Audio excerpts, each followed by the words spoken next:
So while Devontae Smith was being a Grinch on Christmas, the Dallas Cowboys were spreading cheer for all to hear.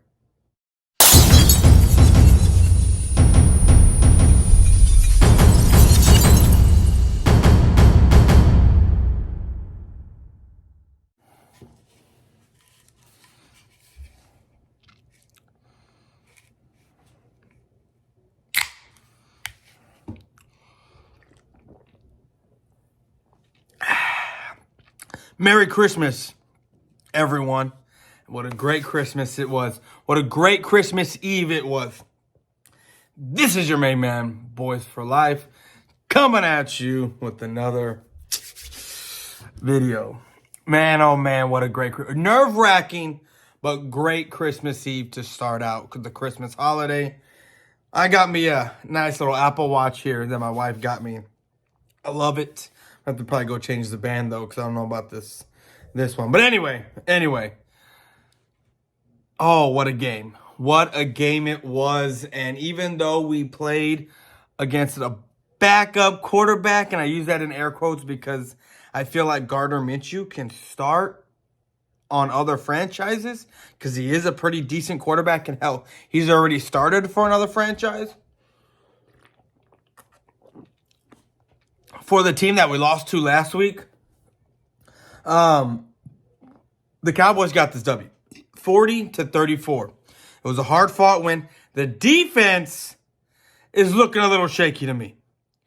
Looking very, very shaky to me. I don't know if it's because we've gone up against another good offensive line. I mean, I don't know how great the offensive line is for the Jacksonville Jaguars, but for them to be able to hold our defensive line the way it did last week, I don't know. It's worrisome, but we're winning. We won this last night. We won last night. So, like I said, winning cures everything until it doesn't.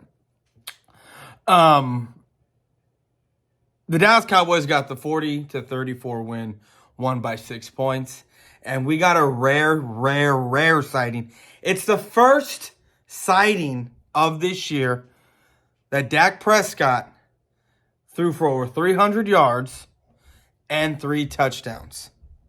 And I was saying this a couple of weeks ago. I said this yesterday morning.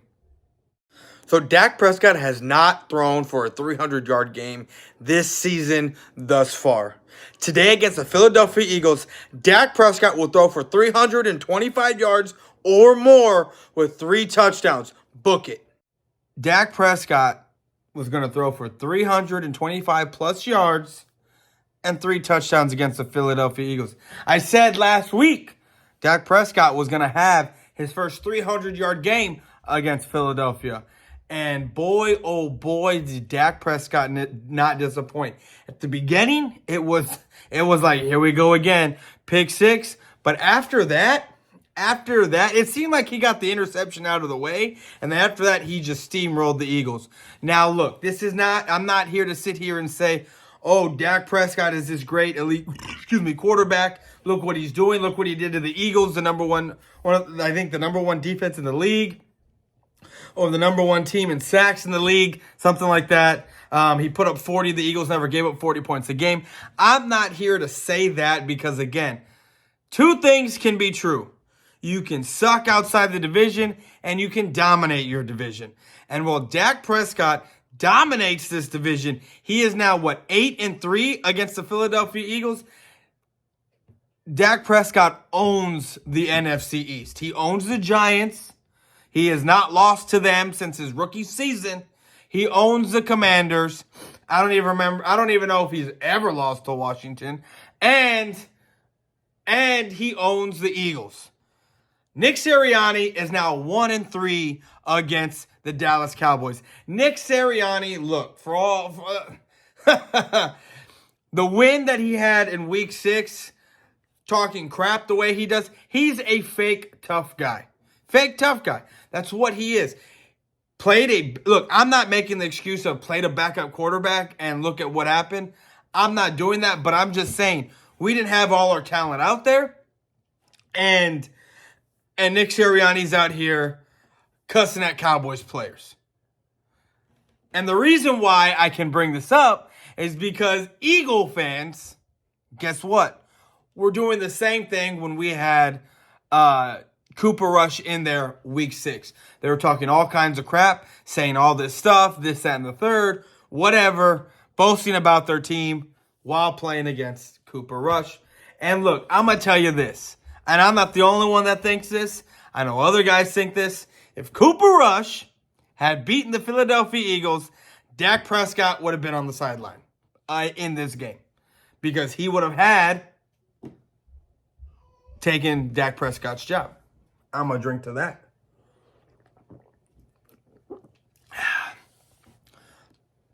The Philadelphia Eagles held the Cowboys' run game in check most of the game. When it got down to the goal line, of course, they were able to punch it in. But most of the game, I think they were averaging just about 3 yards a carry in that game. And this offense, even though it was averaging and most of the time, and like I said, 2 things can be true. Most of the time, when something like that happens to the Cowboys, Dak Prescott can't do what he needs to do. Dak Prescott will not do what he needs to do. Dak Prescott will falter when the run game is not going. But because Dak Prescott owns the Philadelphia Eagles and Dak Prescott is the Eagles' daddy, he was able to throw all over the Philadelphia Eagles. And I don't want to hear anything about Big Play Slay. I don't want to hear nothing. He was getting beat like an African drum last night. He wants to sit there and blame the safety, and I'm smelling trouble in paradise. Because Big Play Slay, after the game, calling out people, telling them to do their job. Now I get it. You had other Eagle captains, and I don't even know if Darius Slay is a captain, but other Eagle captains that did call out players, and they got a response. But that was back when guys were actually tough.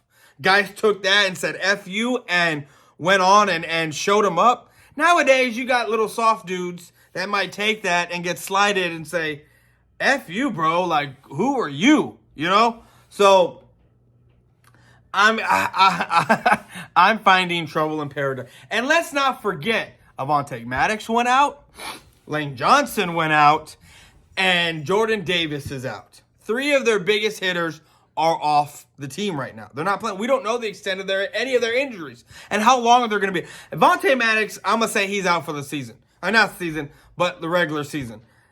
Lane Johnson could be serious and could be season ending. And if it is season ending, guess what? The Philadelphia Eagles will be one and done in the playoffs. I don't care who you got at quarterback there, because even though Lane Johnson has tested positive for PEDs, he is still one of the best left tackles in the game right now. I mean, I guess that's what happens when you do those kind of things. You thrust yourself into that best talk scenario when you have a little help. But, it is what it is. And then Jordan Davis, I called this from the offseason, that Jordan Davis is not going to be playing the whole season. I didn't know he was going to get hurt. He was not going to be I told you he wasn't going to be a big factor in the fact that when he's out, most of the time when he's sitting out, you're going to be able to run on the Eagles' defense. But they went out and got Sue and Linval Joseph. And like I said, the Cowboys, 3 yards per carry last night. Dak Prescott stepped up. Which leads me to what I want to talk about next. Oh, before that, CeeDee Lamb had a game. 120 yards, 2 touchdowns. Helped me in fantasy football. Dak helped me in fantasy football. It was a game for the ages for both of those guys. CeeDee Lamb has now put to rest the number 1 wide receiver talk. 1,200 yards with 3 games left and 8 touchdowns. Sitting 100 yards behind A.J. Brown and sitting 2 touchdowns behind A.J. Brown. And let's not forget, CeeDee Lamb did not have his quarterback for 5 games. Imagine if he had CeeDee Lamb for 5 games. If he had CeeDee Lamb if CeeDee Lamb had Dak Prescott for 5 games, CeeDee Lamb would be closer to 1,400, maybe 1,500 yards right now. Even if he was averaging 70 yards a game. That's 350 yards in those 5 games. That's 1,550 yards that he would have right now. I'm just saying. So you got to put that variable into account. And I'm going to sit here and say CeeDee Lamb is the best wide receiver in this division. Hands down. And if you got anything to say, come say it. But what leads me to my next point. Jalen Hurts is not the MVP. He's not. Last night proved it. Now, even though the Dallas Cowboys beat the Eagles and Gardner Minshew lost, A.J. Brown still went off for 103 yards. Smitty had a game. He got 1,000 yards. Minshew had 2 touchdowns. I get it. The defense couldn't make a stop. But remember, Jalen Hurts is on the offensive side. Yeah, he needs help from the defense to make stops. But it's all predicated on what Jalen Hurts does against the other team's defense. Not so much what the defense does for Jalen Hurts. And without missing a beat, the offensive line did what they did. Gardner Minshew didn't get touched. At least not that much. I think there was, I don't even know, I think there may have been one or maybe a sack. What else happened? Oh, A.J. Brown went for over 100 yards.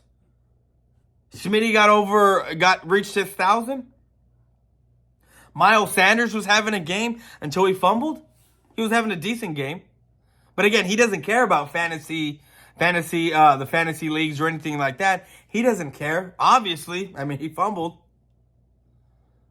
So, for people to sit there and say the importance of Jalen Hurts, and this is why he's an MVP, because they would have won that game, Gardner Minshew still put up over 300 yards. Gardner Minshew still threw for 2 touchdowns.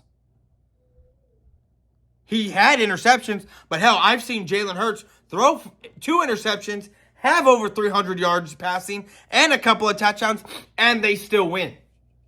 Because the defense did their job. I'm going to say this. If the Eagles had played a lesser team, they would have won. They would have won that game. I didn't think that the Cowboys were going to be able to have their cake. At least the Cowboy fans have their cake and eat it too. In the sense of, if the Cowboys win, you gotta kind of say Jalen Hurts is the MVP.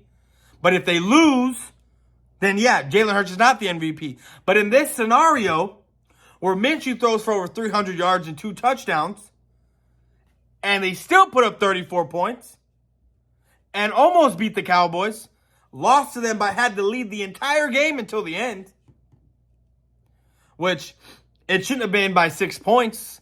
It should have been by at least 14. But again, we stalled out once we got the 2 turnovers, and we made it a closer game than what it should be. We should have put the ball in the end zone, putting the game away after those 2 fumbles. Boston Scott and Miles Sanders. We got 16 points instead of 14. We left 8 points on the board. 1 touchdown would have sufficed with the field goal.